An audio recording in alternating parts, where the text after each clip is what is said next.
Today, we're announcing a tentative agreement. We just met with Ford of Canada, and our Master Bargaining Committee and our local bargaining committees have unanimously agreed to take to our membership a tentative collective agreement that we believe meets the objective of our unions, of course, meets the needs of the objective of our membership, but just as important, meets the objectives of Ford Motor Company in terms of their position for future investment, which, as we all know, are challenging times in the auto industry.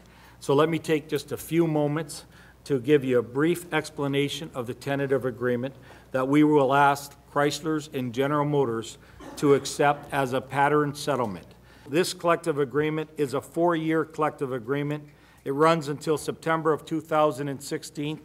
The important aspects of this collective agreement was jobs. And when we came into negotiations, we had in excess of 800 Ford workers laid off. And the Ford Master Bargaining Committee said to themselves, our first priority is got to get those 800 people back to work. And this collective agreement, over its life of the collective agreement, will give every laid off worker an employment opportunity to work at Ford Motor Company. So that is incredibly important. In the second, third, and fourth years of the collective agreement, our members will receive a $2,000 lump sum payment, which we will call a cost of living improvement lump sum payment. We also agreed to have a ratification, productivity, and quality bonus to be paid out within 3 to 4 weeks following bargaining of $3,000. And needless to say, what we just basically said to the corporation, will maintain fixed costs, but we won't give up the principles of cost of living, but our members will have that money in their pocket on a lump sum payment. There's no change in our pension plans for our active members. Ford Motor Company agreed that there would be no changes to our pension plan and no changes to the eligibility of our pension plan. And again, we recognize their work in supporting the union's vision of having good pension plans, providing good opportunities for future generations.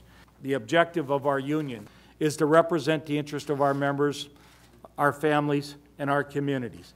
You have to make sure that you have jobs. We positioned ourselves to maintain every single job. We don't anticipate anybody laid off at the end of this collective agreement, and we actually anticipate, if Ford Motor Company has a business plan, as they suggested to us, that there will be hiring opportunities during the life of this collective agreement, which will give the next generation an opportunity to have a decent job, working for a good employer, and being represented by an incredibly good union in CAW.